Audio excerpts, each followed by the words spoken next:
são, para si, os personagens mais representados por atores e atrizes negras?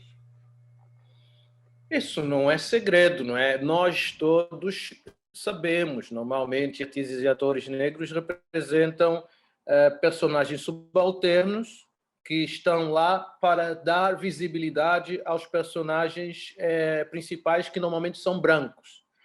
E normalmente há estereotipos desse tipo, não é? O personagem negro, se é mulher, aparece como empregada de limpeza ou empregada da casa de alguma família rica. Tem aqueles projetos, aqueles papéis que têm a ver com alguma degradação social, em que a pessoa aparece como prostituta ou como uma toxicodependente ou como alguém que mora num gueto e está envolvida com criminalidade. Os homens é motorista de alguma coisa, é criminoso, isso já se sabe, não é? Enfim, as coisas têm vindo a mudar um pouquinho nos últimos anos, mas eu ainda acho que falta muito para essa mudança nos conduzir a uma igualdade em termos de dignidade humana a nível das artes audiovisuais, não é? É muito interessante. Não interessante por ser uma coisa agradável, mas é interessante do ponto de vista sociológico como objeto de estudo, e é um pouquinho triste, né? Quais eram as suas maiores referências quando você decidiu ingressar na área de representação? Olha, querida, eu quando entrei na área de representação, você sabe, eu sou um ator negro, não é?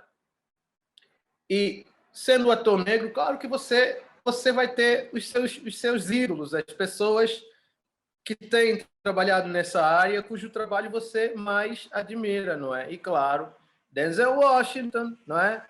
Morgan Freeman, Will Smith, Jamie Foxx.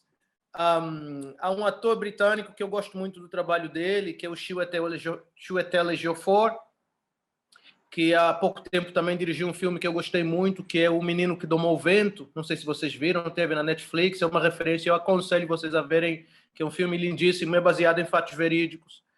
Ele fez aquele, também protagonizou o Half of a Yellow Sun, que é baseado no filme da Chimamanda Ngozi Adichie. Fez muita coisa, é um ator que eu gosto muito do trabalho. Então eu tenho o Idris Elba, não é? Que é um cara que não vem de um background de acting, conservatório e essas coisas, mas que a gente vê a potência dele, não é? Vê o trabalho fantástico que ele faz. Então, as minhas referências do ponto de vista masculino são essas pessoas, não é? E do ponto de vista feminino, claro, você tem Viola Davis, não tem muito mais para falar. Viola Davis. Não, estou brincando. Tem outras, tem a Taraji Henson. Depois tem gente no Brasil, né? Leandro é um deles, Leandro Firmino, o Lázaro Ramos, que faz um trabalho absolutamente fantástico, não é? E outros menos conhecidos, que são pessoas cujo trabalho eu admiro e a cujo nível eu gosto de trabalhar, né? Então, minhas referências a nível de atores são essas. Quais são as suas expectativas relativamente a personagens que possa vir a desempenhar? E se em relação aos trabalhos que possa vir a desempenhar, consequentemente, se acha que passa mais pelo internacional ou pelo nacional? Já respondeu um pouco a isso, mas eu gostaria de aprofundar.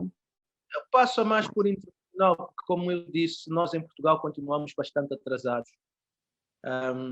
em relação a essa questão.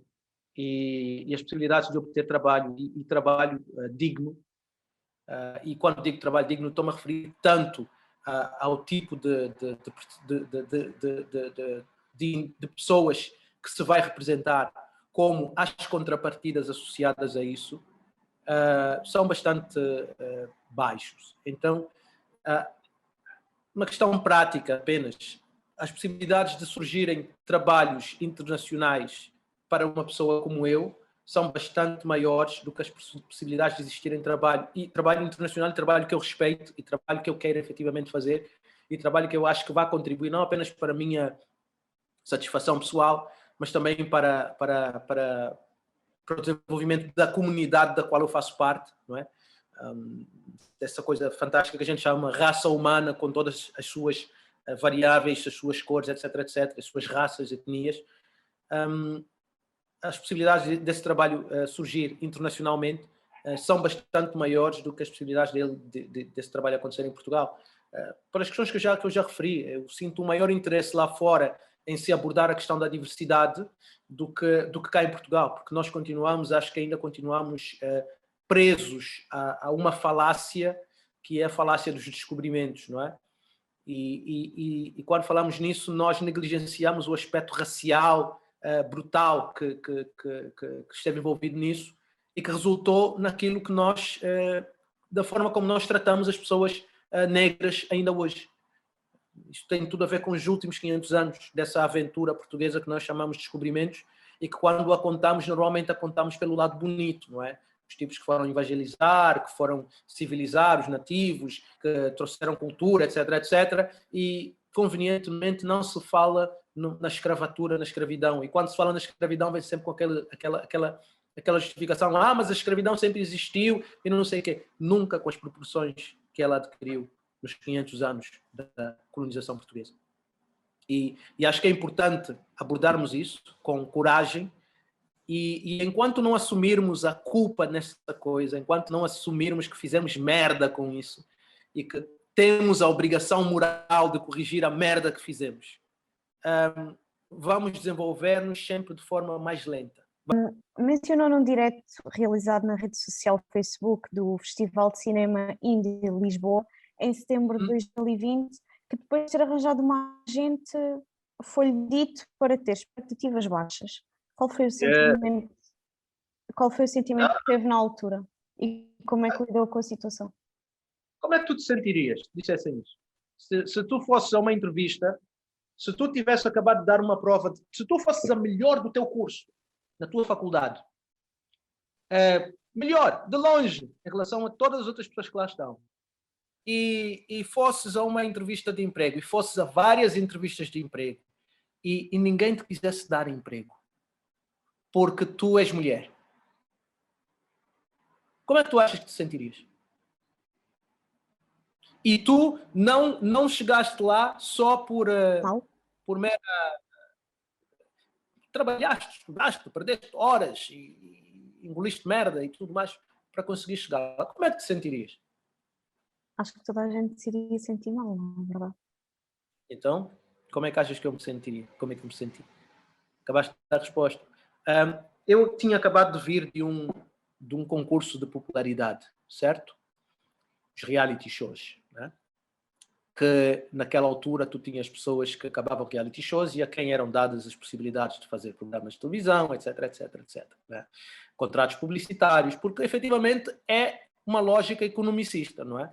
Se tu tens uma pessoa que de um momento para o outro se torna uma pessoa super conhecida, super famosa, e não por mais razões, porque as pessoas gostam dessa pessoa, e o facto de essa pessoa ter conseguido vencer esse programa foi porque efetivamente as pessoas gostam dessa pessoa, tu tens uma figura em que se calhar vale a pena investir. Do ponto de vista comercial, como representante de uma marca tua, como uma pessoa que possa utilizar em conteúdos audiovisuais, em filmes, em televisão, no que quer que seja. Enfim, e quando tu vais à procura desses trabalhos e as pessoas que são, digamos, os gatekeepers, não é? Para a tua entrada nesse ambiente, são as pessoas que te vêm dizer, os intermediários que te vêm dizer, hoje é assim, olha, Neuza, eu lamento muito, eu acho que tu és muito boa, eu estou disposto a contribuir contigo para tentarmos fazer alguma coisa, mas infelizmente, vivemos num sítio em que eles não te vão deixar trabalhar.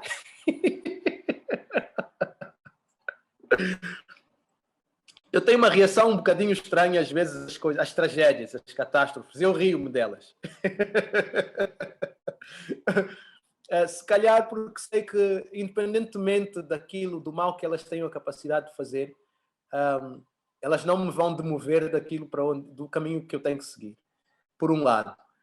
Porque eu devo isso a todas as pessoas que vieram, que vêm antes de mim e que sacrificaram imenso para que eu tivesse um mínimo de dignidade.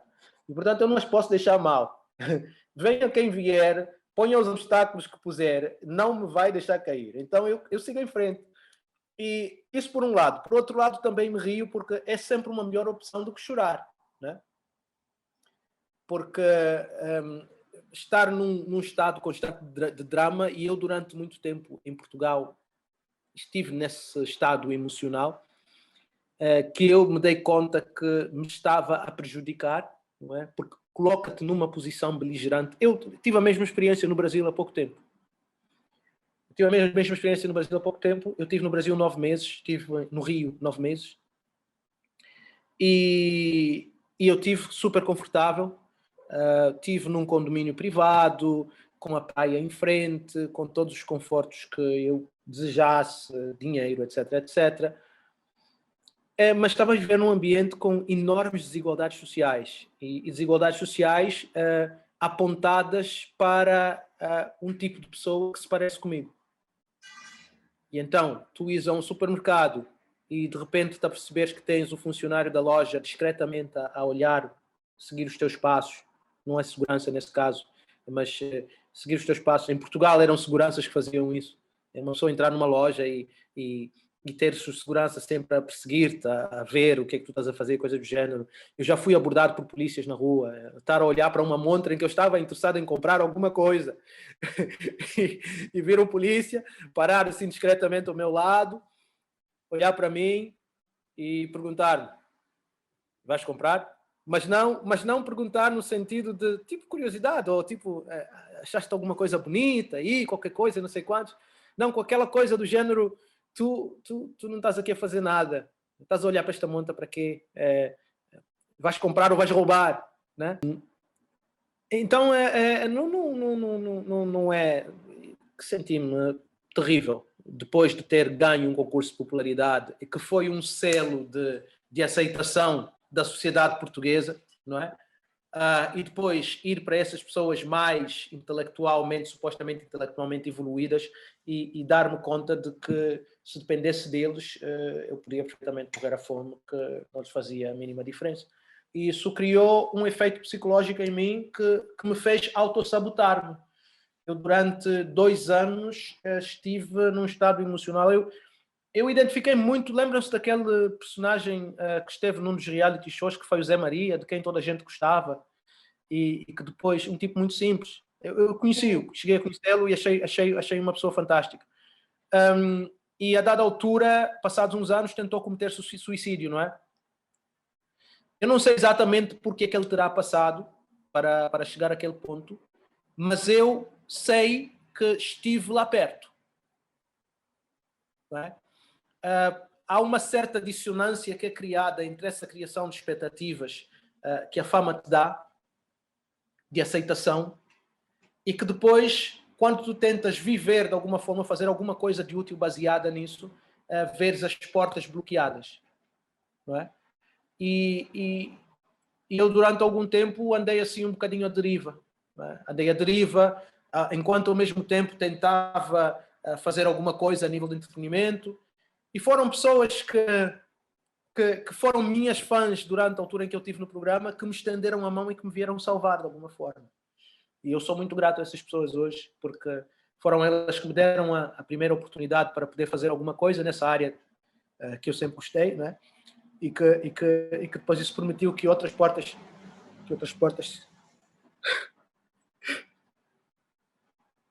desculpe.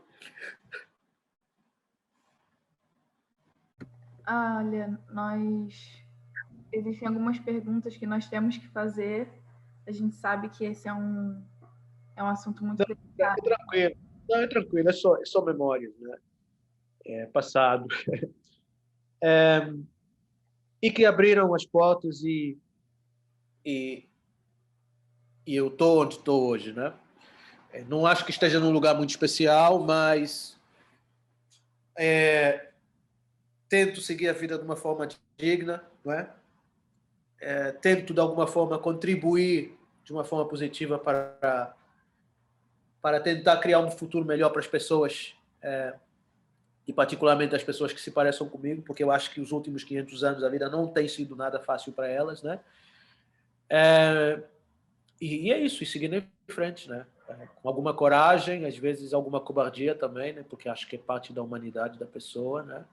não somos todos Mandelas, nem Gandhis, né? Nem Martin Luther Kings, nem Malcolm X's, né? Então, vamos seguir, vamos nessa.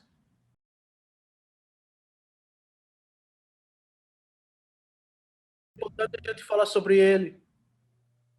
É importante a gente falar sobre ele, é importante que as pessoas percebam do que a gente está falando e se identifiquem e reconheçam a humanidade e decidam contribuir para, de alguma forma, criar uma realidade melhor do que aquela que a gente tem, né? Portanto, eu acho que perguntas difíceis são importantes. Eu acho que, às vezes, uma das coisas que eu não gosto muito no jornalismo atual é a superficialidade que existe nele, né? E às vezes questões que são de facto importantes não são abordadas. E eu acho que é importante fazer questões, e às vezes é importante fazer questões difíceis. A pessoa que está entrevistada tem sempre a faculdade de responder ou não. Tem conhecimento de artistas que tenham sido alvo de discriminação racial na televisão ou no cinema? E isso nos pode dar exemplos disso? Não, eu não tenho nenhum exemplo concreto de alguém que me tenha confessado, que tenha compartilhado comigo que não foi aceito num projeto por causa de discriminação racial. Eu tenho alguém cujo projeto foi recusado financiamento com base nessa ideia de que uma família negra não podia estar naquela posição social. Que ela, se quisesse ter o projeto aprovado, que tinha que mudar os personagens para serem personagens brancos. E ela não aceitou. Bora, mulher! É isso! Eu conheço algumas mulheres de muita garra. Aliás, as mulheres todas que eu conheço têm muita garra. Relativamente ao governo de Portugal, né, especificamente, quais são as estratégias que, na sua opinião, deveriam estar em curso ou estão em curso em prol da equidade racial na cultura, na TV e no cinema? É assim, eu acho que com essa criação desse Plano Nacional de Combate ao Racismo, o governo pode estar numa boa direção em relação à erradicação da desigualdade social, não é? Da desigualdade racial em Portugal. Tem estado a consultar instituições que lidam diretamente com esse problema, que mostram alguma humildade, a tal humildade que eu referi, que a gente precisa ter nos canais de televisão públicos e nos canais de televisão privados, né? Consultar essas instituições, essas pessoas, ouvir os conselhos. Portanto, esse plano de combate ao racismo foi criado um pouco como resultado dessa auscultação desses agentes sociais, né? É o primeiro passo. Depois, o segundo passo é a implementação dessas medidas, de medidas concretas para efetivamente diminuir essa desigualdade, né? Eu falei naquela questão das leis de cotas, que podem ser implementadas, mas não tem necessariamente que ser só as leis de cotas. É preciso colocar em lugares, é preciso investir na educação de pessoas de estratos sociais racialmente discriminados, não é? Porque normalmente essas pessoas são, em virtude de estratégias sociais, conscientes ou inconscientes, alojadas em meios sociais que depois criam dificuldades acrescidas a essas pessoas a acederem à educação que as qualifique para poder ocupar posições de poder ou posições de decisão na sociedade, em instituições. É preciso trabalhar nisso. Eu acho que essa medida também está prevista no plano, do ponto de vista abstrato, pelo menos. Agora é questão de criar as medidas concretas para que isso aconteça, não é? Assim, medidas imediatas é isso que eu acho, haver uma maior... Há um tempo atrás, eu li um artigo, que não sei se era o Jornal Público, que estava fazendo uma pesquisa de profissionais ou de estagiários de segmentos étnicos diversos, não é? Para poderem, de alguma forma, trabalhar em jornalismo lá, fazer o estágio e depois continuar em carreira, etc, etc. Eu acho que medidas como essas são importantes. Foi o Jornal Público que fez isso, acho. mas a RTP devia fazer isso também, não é? Medida de discriminação positiva, porque estamos falando de pessoas que, a partir da sociedade, colocam numa posição de inferioridade logo e com menos possibilidades de crescimento. Então, esse crescimento tem que ser estimulado e eu acho que com treinamento de pessoas, a nível da televisão pública, por exemplo, com ateliês de escrita criativa para minorias, não é? Quer estejamos falando de minorias étnicas, quer estejamos falando de minorias de gênero, mulheres, transexuais, comunidade gay, etc., etc., né? Oficinas de formação, de escrita criativa, oficinas de formação de aspectos técnicos do audiovisual, som, imagem, para que nós tenhamos coisas tão básicas como cabelo, não é? Eu tenho sempre um problema enorme em boa parte das produções em que eu trabalho, que é a maneira como eles lidam com o meu cabelo, não é? Que boa parte das pessoas não está familiarizada com esse tipo de cabelo, que requer um tratamento específico, não é? Então, investir nessa formação, ter pessoas trabalhando lá. Eu quero poder, por exemplo, ir na minha próxima produção, na SIC, ou na TVI, ou na RTP, e ter uma pessoa, uma cabeleireira que está tratando do meu cabelo, que eu tenho a certeza absoluta que sabe como é que se trabalha com aquele cabelo. Portanto, teoricamente, uma pessoa negra saberia, né? As pessoas poderem começar a aceder àquelas posições e, a partir daí, com experiência, poderem ascender nessas carreiras e a gente ter um universo audiovisual que é um pouquinho mais o reflexo de uma sociedade em que eu, pessoalmente, gostaria de viver, que é multirracial, multicultural, multiétnica, e isso depois ia se refletir nos próprios conteúdos também, né? Você deixar uma mensagem para os atores e para as atrizes negras que já estão trabalhando ou das próximas gerações? Vamos a isso. Vou começar com a mensagem. Deixa eu ver onde é que está a câmera. Tá aqui. Então, é para dizer... Deixa eu aumentar aqui essa coisa para poder vos ver bem. Como dizia o Lobo Mau para Capuchinho Vermelho.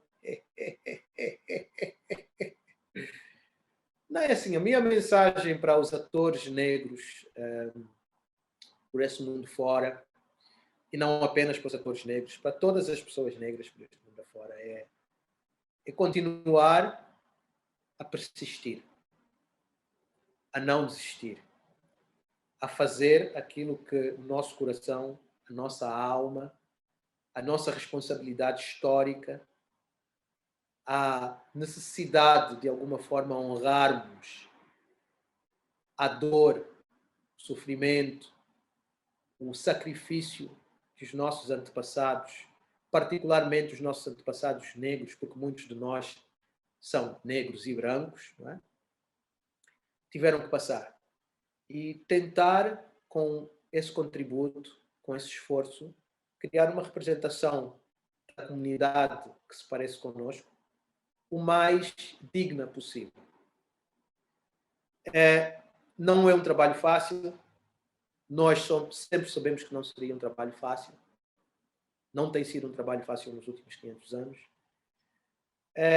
E vamos ter que o conciliar com outras coisas, não é? Porque temos que pagar contas, temos que ter esse jogo de cintura, mas eu acredito que a gente está, aos poucos, a chegar lá e acredito que a gente vai conseguir fazer as coisas acontecerem com mais rapidez do que aquelas que elas têm acontecido até agora. Então, é isso aí, é manter o foco, permanecer otimista, seguir em frente, pedir ajuda, que é importante. Às vezes a gente é muito orgulhoso, não é? A gente acha que pode tudo, ao que não quer mostrar fraqueza, às vezes. Não, pedir ajuda, ter humildade, aprender, seguir em frente, ter orgulho, não deixar que nos pisem, né? Reivindicar, falar, às vezes está na maneira como a gente fala, a gente conseguir fazer passar a mensagem, né? Tentar apelar para as pessoas que estão em posições de poder, como é que certo tipo de narrativa pode ser ajustada para benefício de todo mundo. E vamos fazer, vamos tentar, vamos chegar, não é? Algumas dessas tentativas vão falhar, outras vão suceder, mas se todos nós empurrarmos o barco, no final, muitos de nós, ou o maior número de nós possível, vai poder fazer alguma coisa. E ter espírito de irmandade, né? Nós não somos concorrência. Nós não somos concorrência de ninguém. Nenhum ator negro é igual a outro ator negro. A indústria tende a nos colocar em caixas, né? A nos uniformizar em é negro. A gente precisa de um ator negro aqui. E então as nossas características psicológicas, as nossas complexidades, as nossas nuances são perdidas nesse processo. E a gente acaba entrando nesse jogo, às vezes, de competição, de que o outro ator negro é um competidor seu. Não, todos nós, nada do que eu seja capaz de dar, de colocar na mesa, é igual àquilo que outra pessoa seja capaz de colocar na mesa, né? Então, é isso aí. Seguir em frente, fazer o possível.